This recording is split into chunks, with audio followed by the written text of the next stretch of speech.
All right. Greetings all. Welcome to the One Nature podcast. One Nature, one people. One Nature, one people. Let us know. Is that you again, Stan? Once again? That's your volume, Stan. Once again. You muted it. It is you. It is you. He had it, y'all. He said he had it. So greetings all again. Once again, welcome. Check in. Let us know where you're from. We have a phenomenal show today. Return of a guest from before, Craig Boothe, Ball Side Middle. We're going to talk about this docu. And we need all those basketball fans in the room too. So whether you live in NYCHA, private housing, in New York City, out of New York City. We global, right? We global, guys? Yeah. All around the world. We worldwide? Okay, we worldwide.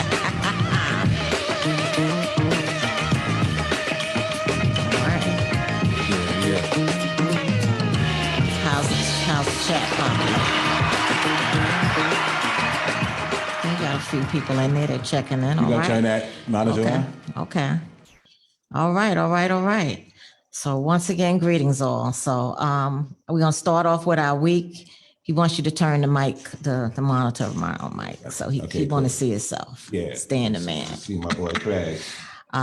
So we're gonna go over our week and then we're gonna jump into our guests. So I'm gonna start off. Y'all know who I am, Saundrea Coleman, one of the co-founders of this greatness One Nature podcast. And my week, as always, is busy and blessed. We apologize for our tardiness and sometimes what appears to be our inconsistency, but we are under construction in addition to the One Nature podcast, right, guys? Yes. So we are actually organizing. So working on organizing residents under the brand. Stan and I are the two organizers at the moment, and I'm a night stand on this show as our lead organizer. So he is knighted. So he is knighted. He is the lead organizer of One Night Show. All right. Okay. So as everybody know, day-to-day issues within your community, especially in NYCHA, keeps a community leader busy. So I'm constantly on the grind and trying to help out people. I want to just talk about lightly we're getting new tiles and Isaac houses, at least in my building. I didn't assess the other two buildings, but one already had their tiles done a long time ago. So I don't know if they're going to get them redone, but they're lifting it up. We didn't have any notices and we're not sure if we're being exposed to asbestos. Wow. And because that's airborne. I put it on Twitter. So I reached out to Julie Menon, our city council member, and want to find out because we're being exposed to something possibly. Right. And one of the reasons I am concerned is when a resident, if there is something when they need their tiles replaced, they have to test them now because this is under the federal monitorship, and they test and see if it's any asbestos. And if it's asbestos, they actually move the resident out. So if you're doing this in people apartments, how are you subjecting us to this? Right. And not even testing the tile to see if, it's testing positive or not. Right. So that's kind of very scary. And then my last thing I want to lift up, and I'm gonna put it on our page. I would like to lift up the upcoming Community Board 8 Social Justice Committee meeting on tomorrow at 6:30 p.m. Sarah True and myself, we co-chair it. Monday's meeting will have guest speakers who co-authored a piece that they studied on about the prison, the public housing to prison pipeline. Right. And it's very essential that if you're a NYCHA resident or public housing resident, you should try to join in. I'll put the links and everything in so you can sign up to join. The title is Concentrated Incarceration and the Public Housing to Prison Pipeline in New York City Neighborhoods. And that's part one. And part two will be next month. We have guest speakers speaking on the policy component of it. Okay. So, and that'll be October 24th. So that's it for my week. I'm going to jump it over to you, real quick. Money Mike. Yeah. Smooth Money Mike. Look at him. Right. He's looking all rebellious. Well, I was not. Well, like I always say, my week went about smooth. Smooth Mike. Well, I have it was a conversation with, I was telling you guys about we trying to throw a few events Ravenswood. Ravenswood, yeah. And once again, I would like to throw another Halloween event. Okay. Okay. And before that, we want to do a softball game for the kids and the adults. Okay. and Nice. Their parents. And we're just trying to get it. We got to keep it. But we got to have everyone have a rapport with one another. They need to have a rapport with one another. Okay. We should be lacking that nowadays. People, disrespect one another faster than they can sit there and do anything else before they even want to go to school. So Right. we gotta change that.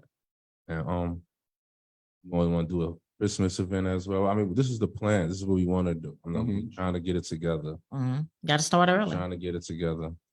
So, we're gonna make it happen. Okay. Well, Nike is gonna be involved. We're gonna support it 100%. Yeah. Smooth money. What about your acting? Then you have some coming up with your acting, aren't you? The face. Oh, yeah. That was the face of horror. That's something I signed up for. And to be honest, besides the actor thing, I actually seen that on because I have Pixel News on. Right. Okay. And I seen that they have this thing that you can compete in this. I guess it's some competition and everybody have to and you gotta spend like 2 nights at Bill's house. Okay. It's like a horrible enthusiastic. And we win like $13,000. All right. All right. You'll be in and you can walk through an independent film and be in a photo shoots. Okay. So yes, I'm trying to get my votes out. Okay. So we're gonna share that on our page. You're gonna share how you gotta let people know how to vote. I'm gonna share the link on the page. Okay. And I'm also gonna share it in the comments as well. Yeah. And they don't have to pay, right? Right. No, It's free. they do not. Scroll down. They say that you can. It's an option to pay, so you Right. can get many votes. Right. But Right. they have a free daily vote. Okay. And if you have a Facebook and you Vote every day for Mike. And can you vote more than one time? Can you keep voting? yes, you can keep voting just every 24 hours. Okay. Like if But you you try can to pay vote, to get more votes, correct? yes, you can pay and to get. I think it said 100 votes for. Right. So I don't know the price. I forgot because usually people want to look for the free one, so I usually try to look through the free one, tell them how to get through that one. Mhm. Okay. So it's free daily votes. I guess if you try doing it 20 hours, it would say you already voted for this day. So I guess you would have to wait 24 hours. Okay. Literally. Right. Right. Right. Okay. Right. So if it's 5:01 p.m., you Right. have to wait the next day 5:01 p.m. to vote again. Okay. Okay. You Okay. can't try at 5 o'clock because we're gonna say you vote again. But that Okay. day, Yeah. Make sure you're in that 24-hour. All right. Time Put it period. in the chat and let's make it happen. And we also want to shout out our intern. She's here. Yeah. I'm gonna mess it up again. So shout out your name, hon. Maliha. I was gonna say it so wrong. So welcome, Maliha. We're, Yes, welcome, happy to welcome, have you welcome. with us. And What school is she coming from? she can say, she can speak. And I go to Queens College. Queens College. Oh, Oh, awesome. awesome, Okay. awesome, Well, awesome. welcome. Stand the man. Yeah, I had a pretty busy week. Definitely want to give a shout out to Nisi. Was out in Queensbridge on Saturday. It's always good to be in Queensbridge with the folks. Saw our brother Sugar Ray out there. Saw Eddie Cougar. Freestyle Eddie was out there. You know, and so it was really Let them good. know who it is. Yes. So that was good. Also, as folks know, I sit on the board of Jeff's Fix, and we've had great success this week working with some NYCHA residents who had issues and complaints in their apartment. Mhm. So they submitted a letter of complaint. Both of them, one was in Bronx Secor houses, and the other one was in Ravenswood. So the one in Bronx Secor houses, all the mold is being removed from our apartment. They're doing the painting, all the different things that they did not do when she submitted the ticket, they're now doing because of the letter of complaint, so that we got some success there. Then over in Ravenswood, there's another resident who filled out a letter of complaint, and she's having the mold removed from her apartment, and they're actually going to be putting her up in a hotel for about a week. So I'm going to be going to meet with her and the NYCHA representative on Monday, tomorrow, to make sure that they actually do this and follow through on their promises. Okay. So if you are a NYCHA resident watching the show today, anywhere in the city, and you have repair issues, you can file a letter of complaint. It does not make sense to suffer in silence. We need to take NYCHA to court Mhm. and fight for these repairs as we continue to fight for the fully funding NYCHA. Right. So do not suffer in Right. silence. And I also want to mention it came out in the Daily News yesterday about the Jacob Reese situation, where they was mentioning that the water was looking bad and cloudy all the way since May. So we understand that they supposedly came out and said nothing's wrong, you know, but a lot of residents are still untrusting of it, Yeah. you know, and it took the arsenic and the water issue to make the issues of repairs front page finally, you know, and we as organizers, we know we deal with it every day, you know, so it's good to see it getting some attention. You know, now we need to get some things done, you know, so. Well, was the findings, I don't mean to cut you, but Yes. because it was originally, they said it was arsenic and then they said it wasn't. So I don't know, did anybody hear about that? They're still saying it's not, you know, Okay. but All right. So we have to be, right. yeah, but it's the arsenic scare. Right, Okay. you know, but Potential. but it took them all this time. So Yeah. I think it was at a Okay. city council hearing, and they were like, "Well, if you knew this all the way since March, you know, why are you mentioning it now in August?" Which means for several months, people were drinking the water and not knowing what was happening with it, you know, and it's distrusting. I mean, it's distrusting. You know, I don't want to say Knights is lying, you know, but it's hard to believe or trust an entity when you continue to see all these inconsistencies happen. You know, so. You know, we got to fight, you know, again, if you have any repair issues, reach out to us. What is it? onenightsatv@gmail.com, right? O-N-E. Right. O&E. And we can help you with these letters of complaint and get some repairs done in your apartment. And shout out to Just Fix NYC. Right. Just Fix NYC. That tool is powerful. You know, it's a little more powerful than the tickets. The nights it will close, you know, without ever even coming to your apartment, you know. So definitely utilize those tools and work with us to get your work done. Great. So we have a special guest in the room. Yes. All right, I got Return. a good friend of mine, ball player from Brooklyn. For those who may not know, I played ball in that Brooklyn era of basketball players. You know, it was a tremendous era.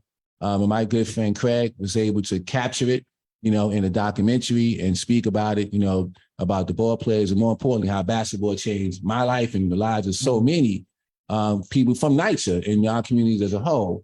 And so without further ado, I'll bring my boy Craig on and talk about the Ball Side Middle documentary. Come on. Welcome. All right, I'm unmuted, so can you hear me? There you go. Yeah, we hear you. Yes. Okay, good stuff. I appreciate the introduction. I appreciate coming back on the show. I believe when I was on the show before, we were shopping the video, right? The film. I can't say video, but the film. And fortunately, I have great news. About 5 months ago, we got picked up by Tubi TV. Nice. We've been streaming on Tubi for the last 4 or 5 months. Nice. Last report we got, we have over 30,000 streams, which is in the grand scheme of things for an unknown film with no marketing and no real like Netflix push and etc. It's a great start. However, when we look at the population in New York City in itself, we got to get that thing up to like 300,000 views, etc. So 1 million. 1 million. 1 million.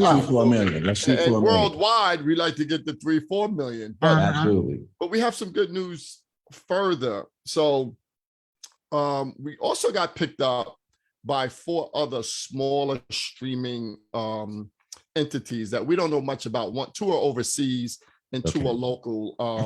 Global smaller ones. So, but the great news is we got selected by Amazon. Ooh, Nice. So Amazon is going through its process, and with its process, now we could be open to, once we get kind of it. It's like, I don't know how long it takes. This is all new to us.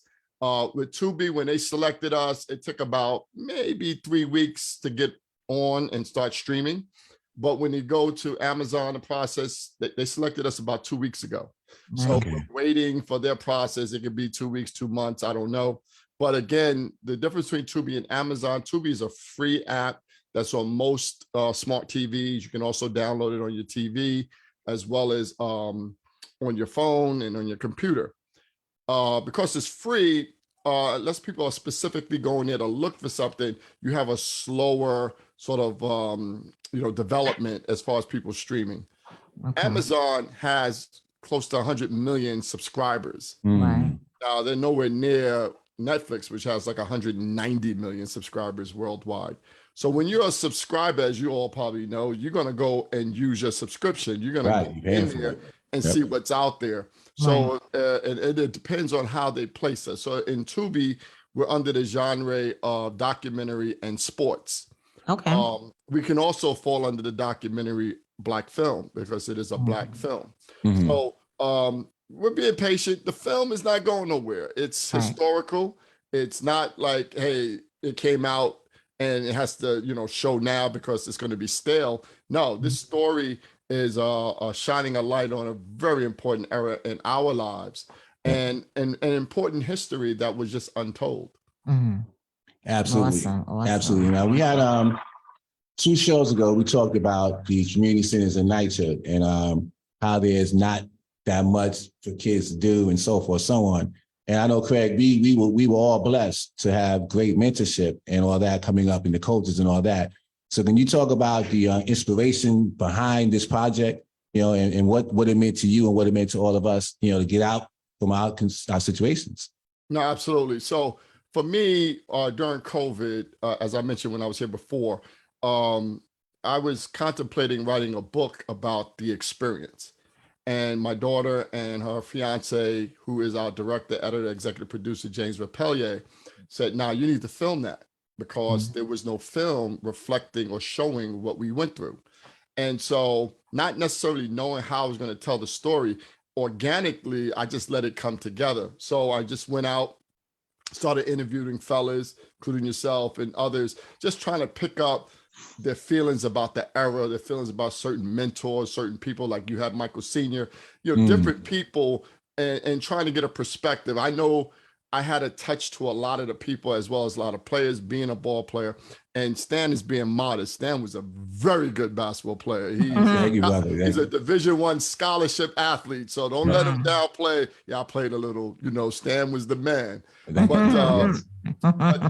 given that, the story started coming together. Speaking of NYCHA, it really started with me anchoring the story at St. John's Recreation Center right across the street from Albany Projects. Yeah.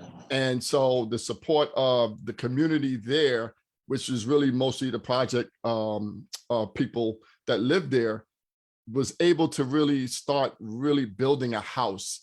And St. John's, founder of all of our activities that we got involved in, was a gentleman by the name of Lester Roberts. And so the story starts with him, anchors with him. Well, actually before that, I kind of paint the picture of the era. And what was important for people to understand, if you weren't a child of the 60s and grew up in the 70s, we were destined to fail. Now, a lot of people may say that that's the case today, but our communities were poor, impoverished, and mainly from an economic standpoint. The socioeconomic divide was tremendous. We had no schools. We had one high school in East New York, well, 2, 1 boys, 1 girls. We had no high schools in Brownsville, and in Bedford-Stuyvesant, we had a couple. And then most of us from the hood, East New York, Brownsville, Bed-Stuy, Crown Heights, etc., Flatbush, and even Fort Greene was bused into white communities. And so the upside of being bused was you're going to go to a school with the resources, and they had things that we didn't have in our elementary schools. However, the community hated us. They did not want us there. So the racism was big. I tell about my personal experiences through busing and racism that scarred me for my entire life until I was about 50. I wouldn't return back to my junior high school where I dealt with racism every day. I also dealt with it in high school. And so to go into those communities now, which are all Black, it's interesting that people don't even understand that, you go down to Flatlands Avenue, Mill Basin, New Utrecht, Bensonhurst, we were not allowed in those communities. And when we were there, our safeguard was playing ball. So we played ball, and because we wore the colors and we hooped, we got a pass, sort of like in today's society. If you're an athlete or an entertainer, people give you a pass. But if you're an average, hardworking individual, you're going to face a different consequence in certain situations. So that was our savior. But then we had to come home to the heroin pandemic or epidemic. We also had the crack epidemic in the early 80s that took us all the way through the 90s. And then we had gangs, and you know this, Stan, you lived in LG. Yeah, LG was no joke. So it was gangs everywhere. We had Jolly Stompers, Tomahawks, and it's like 42 gangs in Brooklyn. Now, the violence may have not been what you see today because the access to guns wasn't really there. But, you know, a good butt whipping and a chase and hit with a chain, and those things were prevalent in the neighborhoods. Well, imagine growing up, you know, 12, 13, 14 years old, you got to deal with, you know, trying to get that respect in the neighborhood, not be a part of the gang life. But then you go get bused to a community. And even if you didn't get bused to a school, you still had to go play those schools. So we still had to go there, and we traveled on public transportation. So there was no yellow school buses. There was no buses that took us to and from. It was get on the bus, and all of our games, most of our games, Stan, was at night. So we're traveling 4:30 to a game. We play at 6:37. We get out of there at 8, 9 o'clock. And we got to ride on public transportation out of Bensonhurst, where Lafayette High School was, or New Utrecht High School, FDR, all of these schools. Now, given, you know, all that adversity, the greatness of the story is that there was this gift that we all received, and it was called the basketball. That gift allowed us to, one, not realize what we was going through. You know, we were so looking forward to playing ball or going to practice, like we could forget that we was hungry or poor or we didn't have much, because we had that gift. And that gift was facilitated by some very great men. I was at an affair this past week, and I asked a young lady, I was pushing the film a little bit, and I was in DC, and I said, when's the last time you seen a film that honored a lot of Black men? Right. She said, well, what you selling? I said, I'm not selling anything. I'm just going to ask you to watch this film where you see nothing but positive images of Black men who took care of a community. And that community was Brooklyn, New York. And so, you know, obviously I don't have a response from her, but that's kind of what we're showing on this film. You will not see a film with so many Black positive images throughout the film. And then when people hear their stories, and we only touch on their stories because there's a lot of them, and they'll sit back and say, wow, I didn't know. Oh, I didn't know that. Oh, they created that. Oh, I remember that. And then all of our community, we created a Facebook group page, and the community started jumping. And we got 3,000 members. And that's how we all came back together to try to, you know, start reminiscing and understanding and telling additional stories. And then the last thing I would say about the film for now is, through all that, we became the mecca of basketball in the entire world. So for that 10-year period, and even a little bit before, Stan, we were the best basketball players in the entire world. And our proof, if we just look at the NBA, 32 NBA players in that 10-year span went to high school in Brooklyn, played for high school in Brooklyn, and suited up in the NBA. 32. Never been done before, probably never will be done before from any community. And we're just a borough. We're not a city. Nice. We put that greatness out there. Awesome. So you segued into one of my questions, but I'm still going to ask it anyway. So, but it's actually two questions. So I know, but for the viewership, what is the era you're talking about? That's one of the questions. And can you name some of the known NBA players, as well as a few of the street legends that are featured in this documentary, Ballside Middle? Great questions. So the era that I focused on was 1975 to 1985. Okay. And you can bleed before that era and a little bit after and still get greatness. I focus on that era because it started at 75. I was like in middle school or junior high school, and took it all the way through my college years. And those were the touches I had and the great people I witnessed or played against, etc.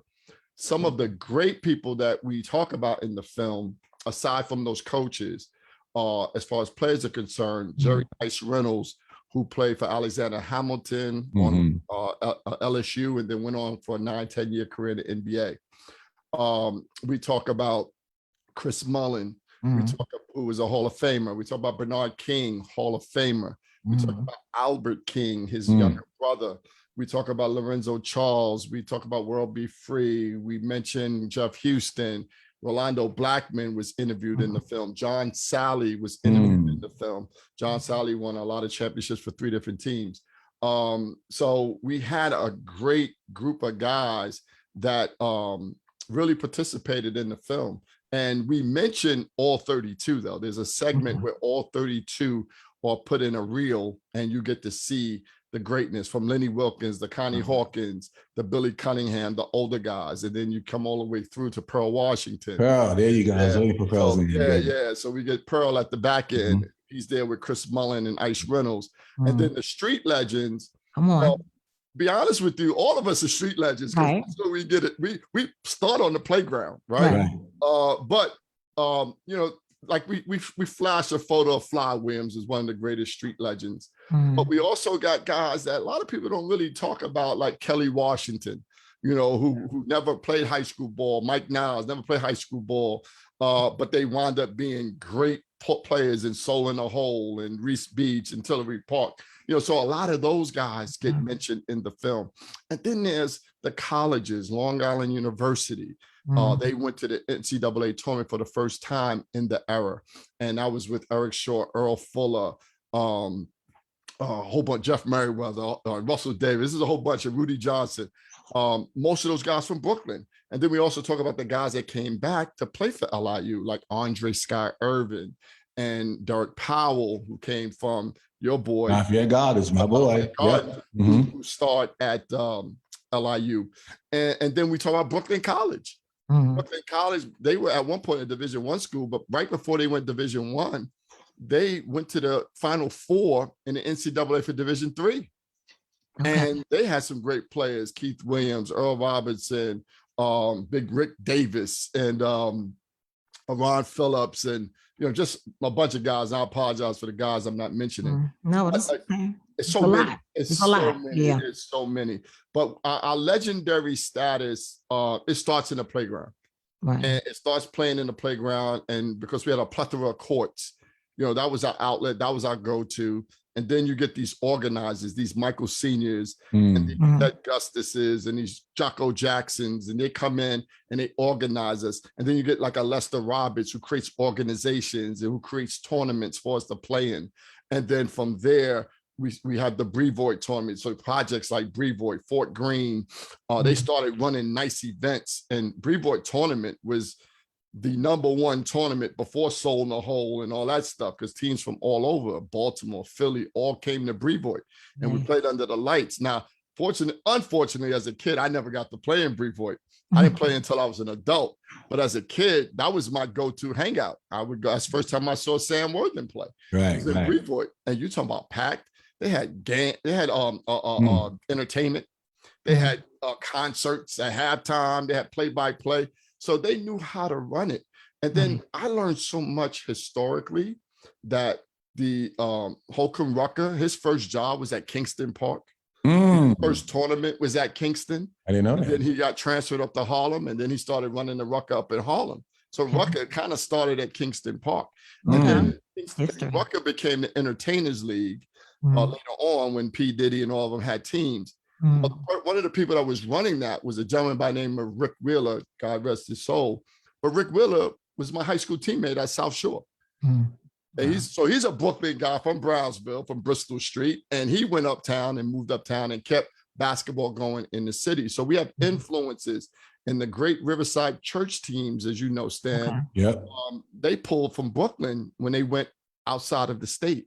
So when they traveled to Arizona and other places, they couldn't field a strong enough team. So they would pull in the Brooklyn guys so they could win. So it was interesting how much of an influence we had in the entire city. Awesome. Absolutely. Wow. Absolutely. You want to jump into the chat real quick, see what's anything in the chat for Stan? To be honest, ain't really nothing.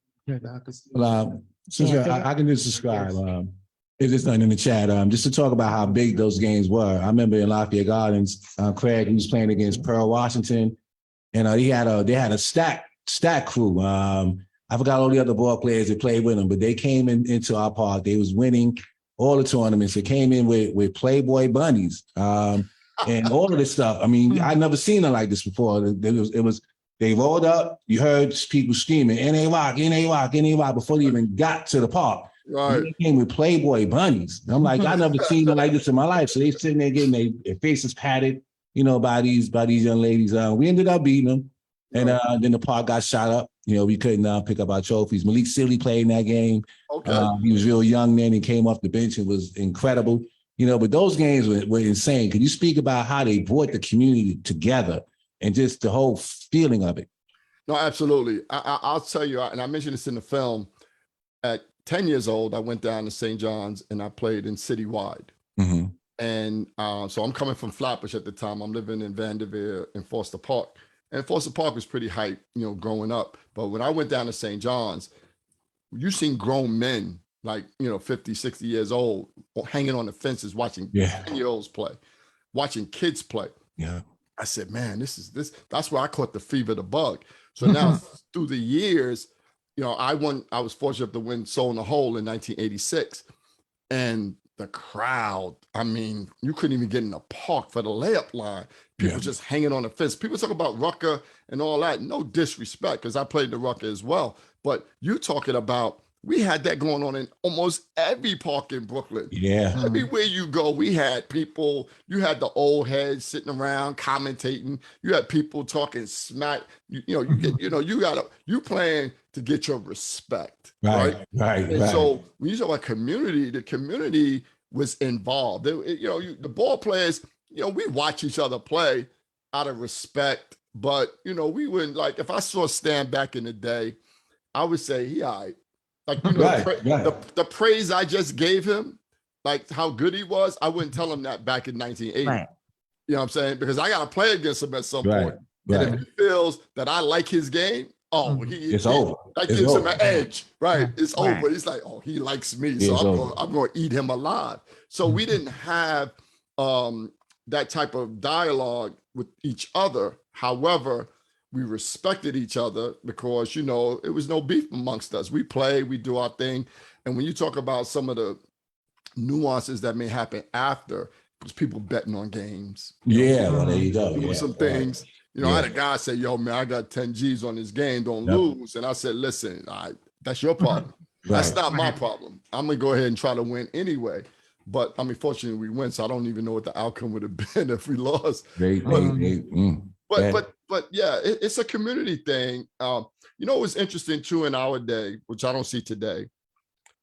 You could be like, because LG Lafayette Gardens tournament was at the end of the summer.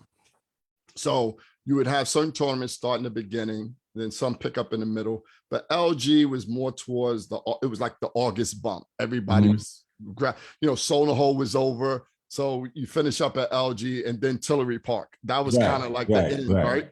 In the beginning of the summer, you may start out at Soul in the Hole and Reese Beach. Then you throw Wingate in there. Kingston may have something, you know, and you're jumping around. And then as we got older, we jump uptown, right? We go to West 4th Street, Rucker, the NBA Pro, whatever. But so if there was a championship game at LG, which I wasn't ever fortunate enough to play in because my team wasn't that good, but I could be in Flatbush. I could be in Manhattan.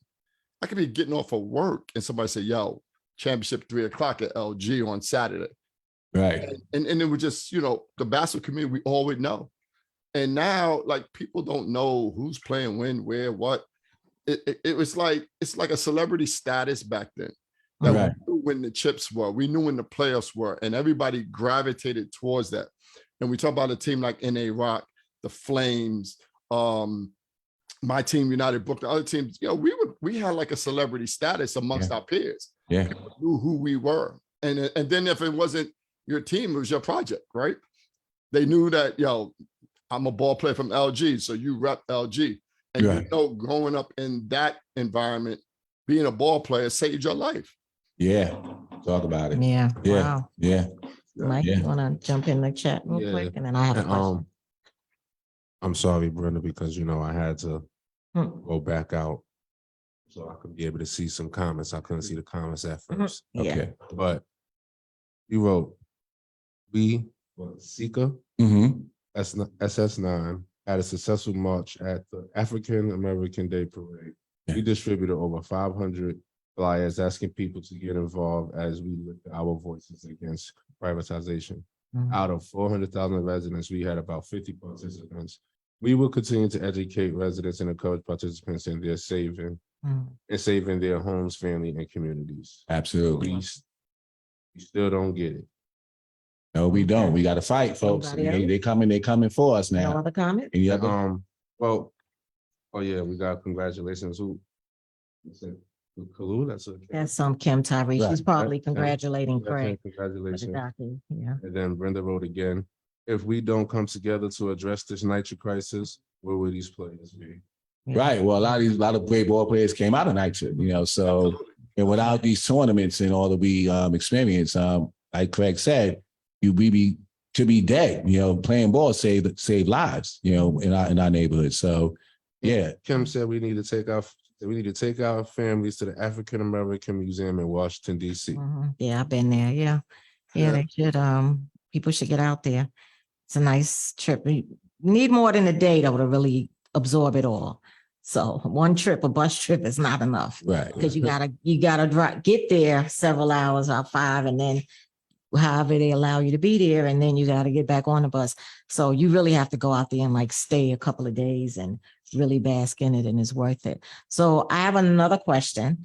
How long did it take you to complete this documentary? Because I know it was a lot of, started with your vision and what you wanted to do, but you also had to interview a lot of people. And, I know you had to do some research, which you knew of, but you want to be consistent and accurate. So about how long did it take you?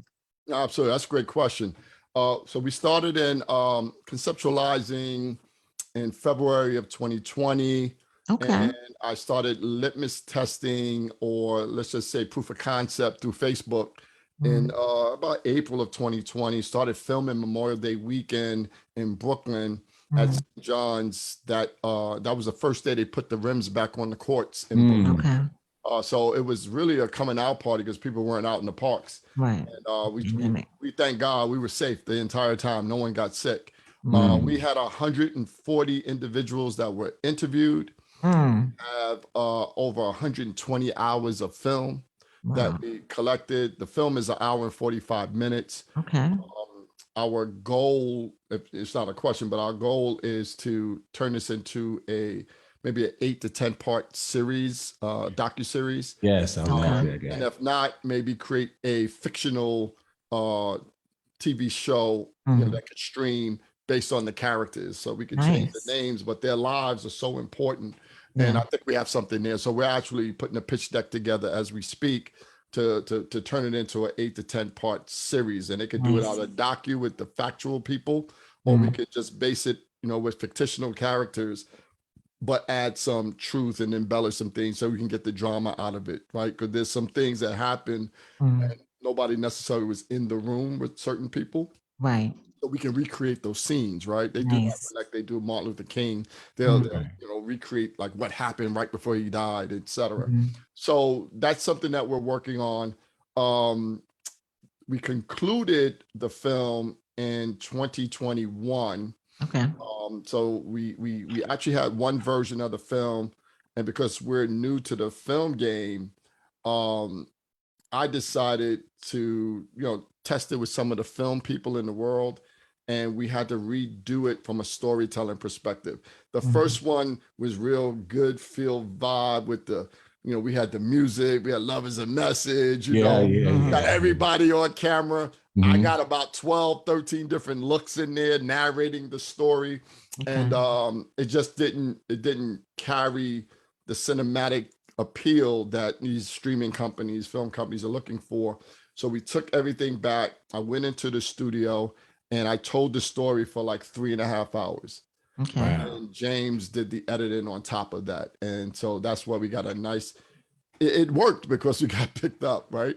So, we like the finished product, but there is a product with some music that we would have to get some licensing for. And that was another reason why we made that decision. So we didn't have to, knock on all these doors to get, some, pay royalties. We have royalty-free music all through our film, but it's Yeah. more documentary film music. Mhm. So it's subtle. You can hear the story, you can follow the story, and you're not as entertained, but you're entertained mentally because you Mhm. can understand the story. And the visuals are incredible. Okay. James Rappelia did a phenomenal job with the visuals. Awesome. Awesome. One more follow-up real quick. Is Netflix looking at you all? Or have y'all been in contact with them? Yeah, Because I would love to see it on Netflix for yeah, sure. I got my hustle on. I've been grinding since we finished the film. The way we are getting picked up now is through some independent film avenues that I learned about, and we're getting a lot of attention through that. I think that if Amazon puts us out there, then we have no chance with Netflix, at least not right now. Gotcha. There are people that actually will have a film out for a year or two. It goes dormant, and then next thing you know, boom, here we go again, and they show it. So Yeah. I'm with you on that. If Netflix could come in because they invest in original content, they may Yes. be interested in the full stories. Yeah. So we're trying to go with that. Yeah. We created a foundation, and I have to mention this if you don't mind. Okay. Yes, please. So we have the Ballside Middle Foundation, and that's also a continuum to preserve the legacy. And this year on August, I guess it was August 26th, something like that, we inducted several individuals into our Hall of Fame. Nice. And that ceremony was outdoors at St. John's Park.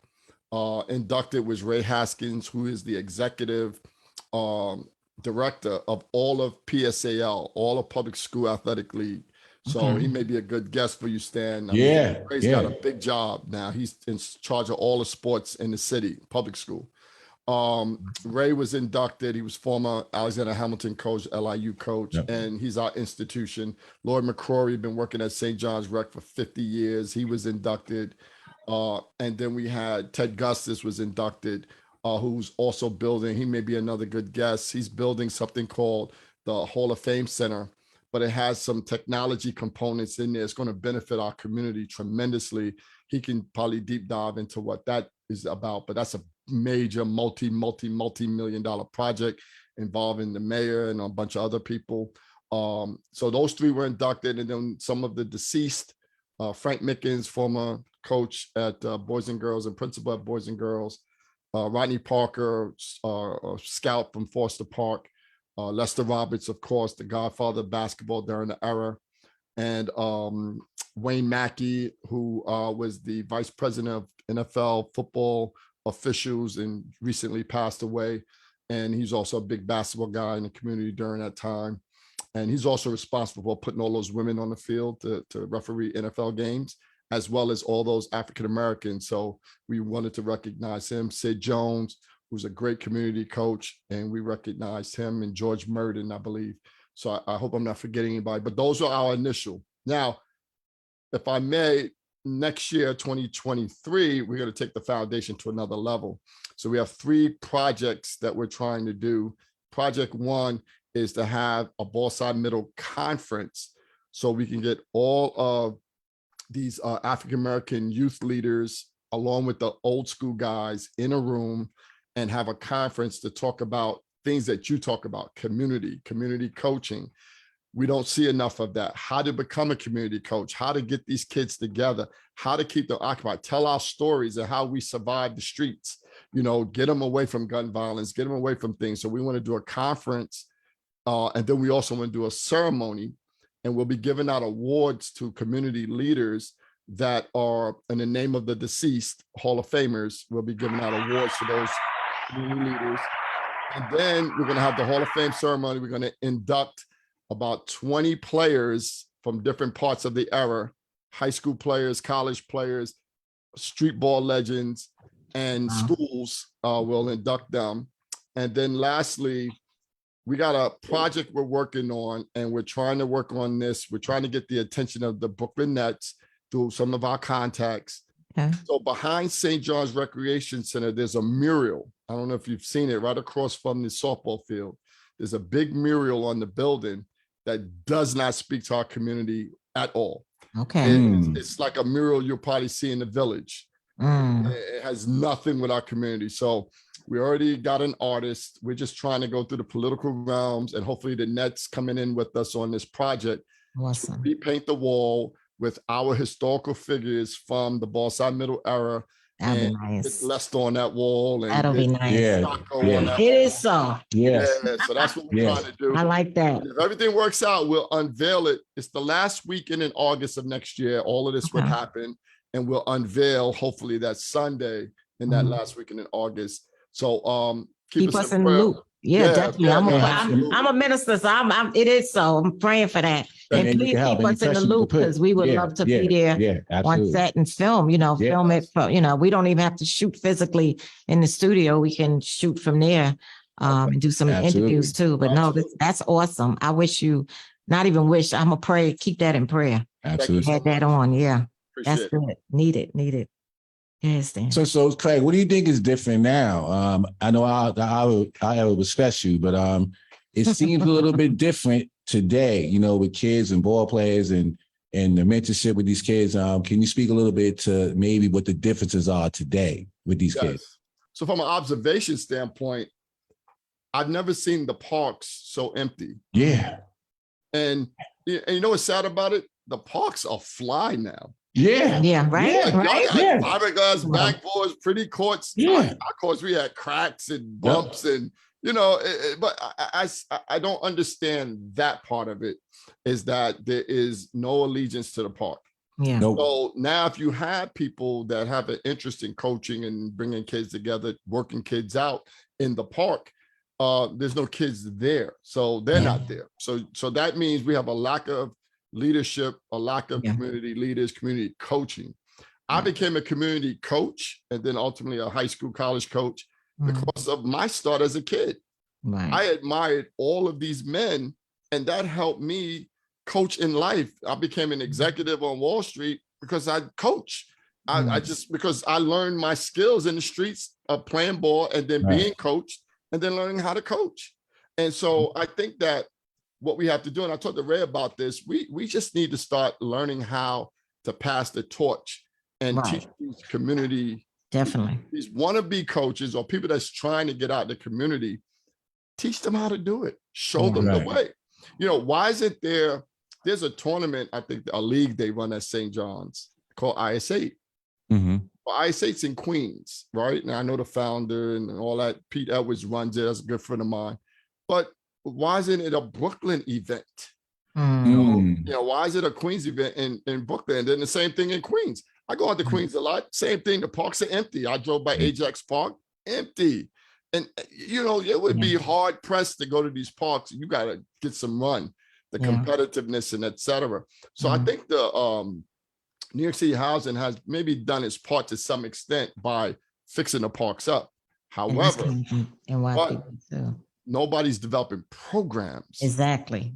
See, we had, like you mentioned earlier, we had night center and after school center. But actually, when New York City went into a default back in the 70s, they killed those programs. They took out the night center. They took out the after school center. They took out, remember summer camp? Yeah. The summer camp, get the free lunch. Come on now. Yeah. Where's all that? There's money there. There's resources there. And now they're making, because of the gentrification, they're making the parks more sort of hang out with the little stroller and stuff. So they really, taking Solna Hole, they took a court away and put a handball court. Now they say it's because of the violence. So because of the violence, you're going to kick them out of the park. Violence will just go wherever it's going to go. Right. Exactly. You're staring at The park is there to keep us away from violence. Right. There you but go. you got to create programs. When you went to the park, you went for a purpose. Right. What is the purpose? And that's the key. So I don't know. I think what we're going to try to do on our part is impart historical people information. When we did the ceremony, wish you guys would have saw it. I can send you pictures. We put up banners. We laced that park with banners of every year of the era. I mean, big, like 6x8 banners in every part. You couldn't even see. They were high enough, but you could not see around the fences because we had banners up. We had the 10 or 11 historical figures that got inducted on one side. And then we had 1975, 76, 77, 78, 79, all the way down to 85 banners with the history. Who were the top high schools? Who were the top players?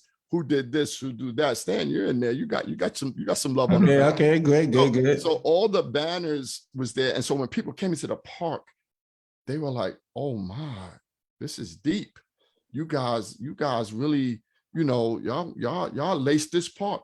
And we celebrated basketball. We celebrated the community. There was no DJ. We didn't do the traditional stuff. Nobody's out there smoking cigars and weed or whatever else they do in the park. This was all about the community. And we awakened the park. Yeah. We got to continue to do that. All these rich companies in Brooklyn now, why aren't they not sponsoring us? Remember, we used to have Gulf and Western. Yeah. They used to sponsor citywide. We gotta find a community of people that will go to them, and they could invest in our community. They're looking for write-offs. They're making billions and billions of dollars. But if we're not writing proposals and bringing it to them, and then giving these people the resources they need to create organizations, right? And then I would love to see a Brooklyn citywide start again. Yeah. Wow. Yeah. What about tournaments for different NYCHA developments? Is that something that hopefully can entice you to come back and do something like that? Absolutely. Remember, we had NYCHA growing up. Yep. We had NYCHA because I lived in Brevoort, I lived in Vanderveer. Then I moved to Linden Plaza, but I always lived around projects, Cypress Hills, Pink House, everything was always around me. We had some great, and those tournaments was at night. During the week. NYCHA was a go-to. How many of us learned how to play ball in NYCHA? Are you kidding? Right. That's Something. I'm all open. I told Ray whatever he needs me to do, because my day job, I'm a sports marketer. I'm a doctoral student in sports. awesome. And I'm also, I have a master's in sport management. I have a sports company. This is one of them, We Hoop, and then Boothe Global behind me.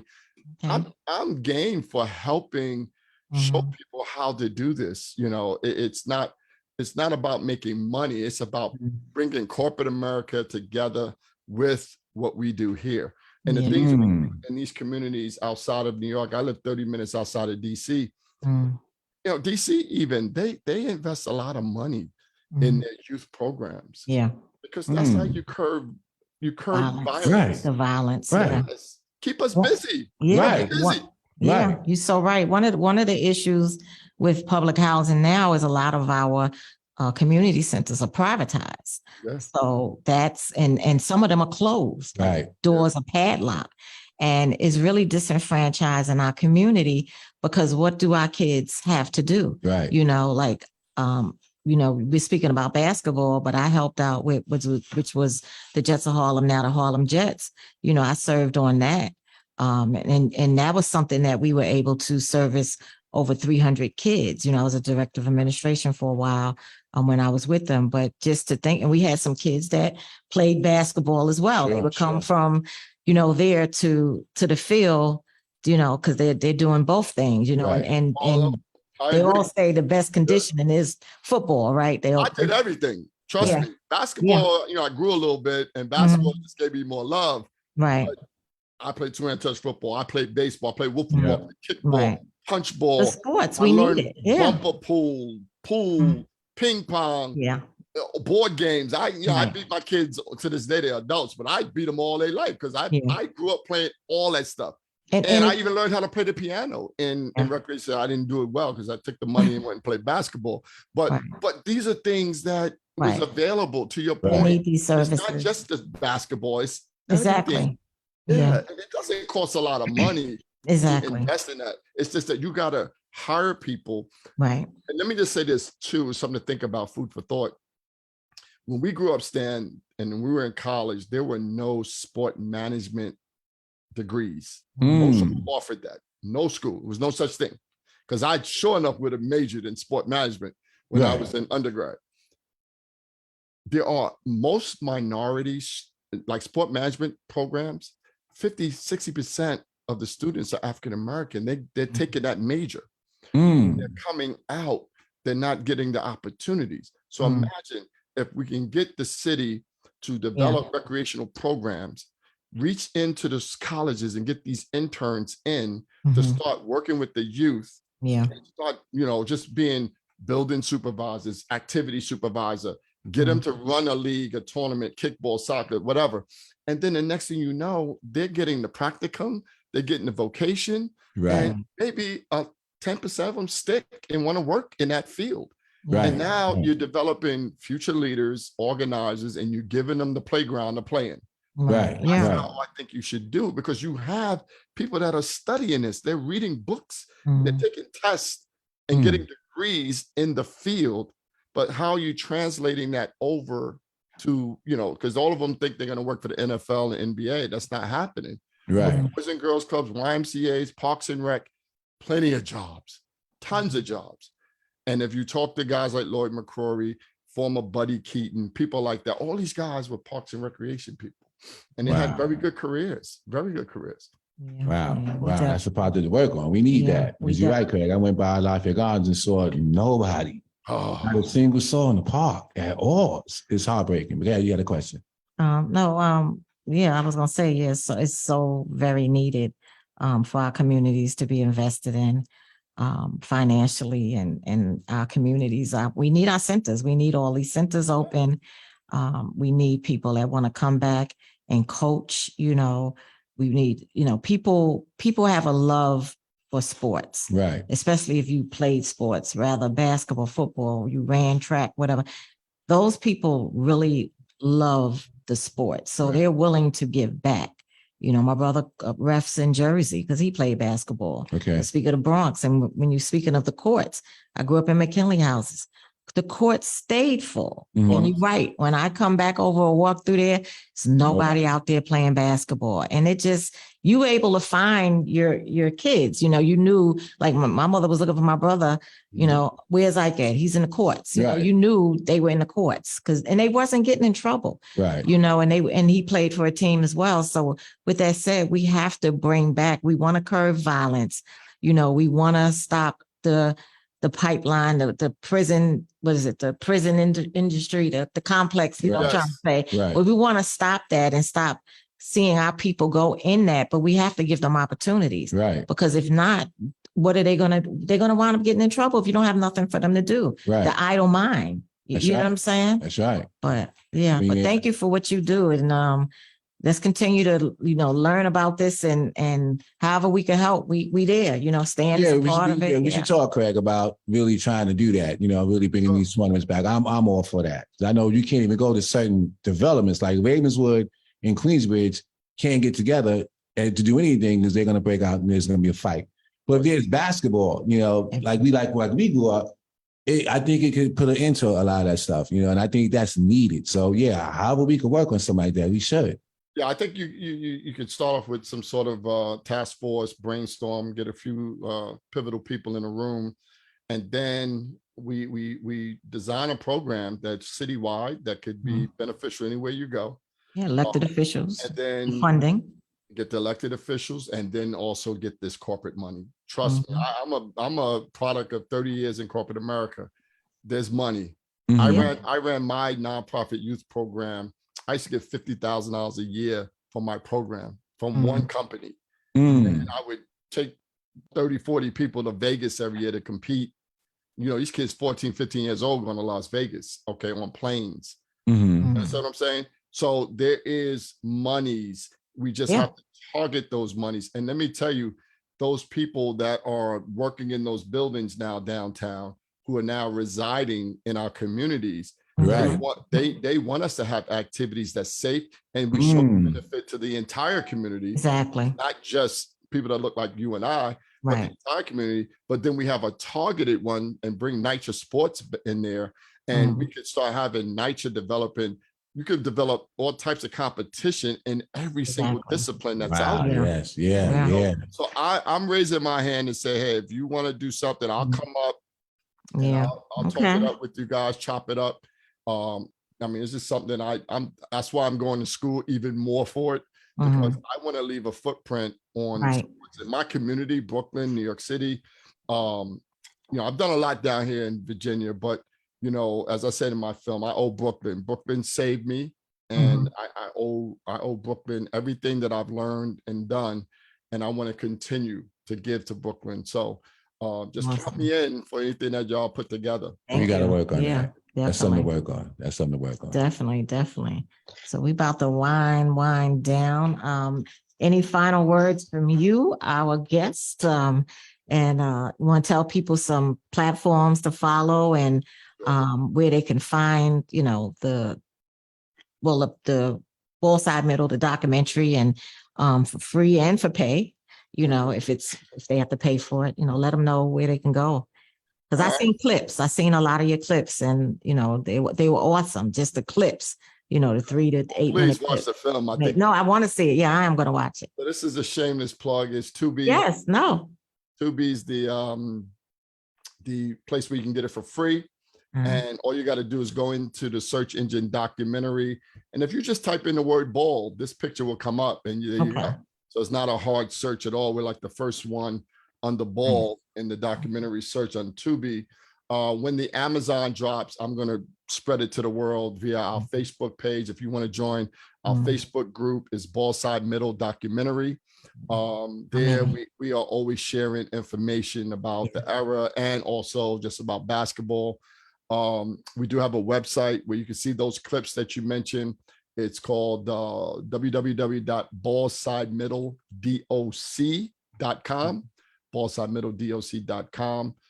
As far as I'm concerned, I do have 2 sports talk shows that just launched. Yeah, I saw one. Yeah, good. Yeah, one called Boothe and Bob, where me and a guy I've known for 30 years out of Long Island, white guy, but he's funny as heck, man. And so we just, it's raw. It's called the Boothe and Bob Raw Sports Talk Show. Okay. There may be a little profanity in there, so just please watch out for that. But we keep it respectful. And the other one is the B&E Sports Talk Show, which is with Eric Short, who's our curator and producer of the film. And Eric's an old school guy. He's like a big brother of mine. And we talk current events on sport. So we film that every Thursday. It gets aired on Friday, and Boothe and Bob is Tuesdays, and it'll be out Tuesday or Wednesday. So and they're quick shows, like half-hour shows, so they're not long. But that's how you can stay in touch with kind of what I'm doing. Got content. After yeah, I got some content. Yeah. Yes. I learned from you guys. It's like, if you want to keep messaging That's going, right. I when I was on before, I loved it. I said, and I talked to, after we finished the film stuff, I said, we got to keep messaging and controlling the narrative, right? Absolutely. That's what I appreciate what you guys do, and being a voice for the people, but also keeping people informed and giving them some sort of, place to voice concerns. Yeah. The last time I was on, it was some issues with heat, and you guys were on it, and Stan was like, I said, look at Stan, that's my man, boy. Because he's usually a quiet, smooth guy, but to see him get passionate, I really enjoyed that. I really appreciate that. And anything he needs from me, I'm there. No problem. Thank you so much. Well, well, you can subscribe to the YouTube page. Share it to everybody as well. The YouTube page, One Nature TV, Yes. ONE, Nature TV. Money Mike. That's Money Mike. And y'all have a YouTube channel as well, right? Yes. It's Chillin Media. Chillin Media? CHLN Media. CHLN. So that's James Rapelier, media company. So we're 2 programs on his media channel, and he'll be building more and more content as we go along. Okay. And I seen y'all on Twitter today too, because when I promoted the show, I tagged y'all on Twitter. He does he does Twitter, Instagram, TikTok. I'm old school Facebook. He has he has those footprints to work with. What about you, Stan? Just want to thank you, Craig, for coming on and sharing the story. I'm blessed to be a part of it in that era. And I pray for our communities that we can get back to some of that. Yeah. Because it sure saved my life and so many other lives. I would not have gone to college without Mike Sr. and the coaches that were mentioned to me. Back on we got to bring Mike back on shore. They saved lives. And we need to do that for the next generation, because I'm dismayed by the fact that parks are empty like that. I just don't understand. I just can't relate to it. So we got to do something to make a change. Okay. Yeah. So once again, thank you so much for joining us and coming back, and you're no stranger to the show. you Yeah, know. always come back, Craig. We got new stuff. Yeah. Yeah, Sorry. that's okay, Stan. Yeah, you're welcome to come back. Let us know. We want to, and even share if you can't get us. And you're welcome to do us like a short commercial Okay. to advertise it, or send us a clip, and we'll actually share it on our Yeah. platform to steer. Because we want to help you get your streams up. Stan and everybody know I'm a person. I like to see people win. Right. And I want to see when you're doing good work, and it's all about the community. Yes. And so thanks again, and we'll see you again. If Yeah. not this year, you'll be back on next year. So we're gonna have you back on. If anything new, let us know. Reach out to Stan, and you have the email to the show as well. And I just want to remind everybody tomorrow, Community Board 8, I lifted it up. Please join our Social Justice Committee meeting. It's very important. It's the findings from a paper called Concentrated Incarceration in the Public Housing to Prison Pipeline in New York City neighborhoods. So this part 1 is on the findings, and part 2 will be next month, October 24th, on the policy point. So we hope we can get some people to join this virtual meeting. Yeah. Basketball fans, check out Ball Side Middle documentary. Thank you again, Craig Boothe. Phenomenal show with you. Absolutely. We about to lift off. Yes. One night to one people. One night, you won't be. One night to one people. Yeah. Thank you.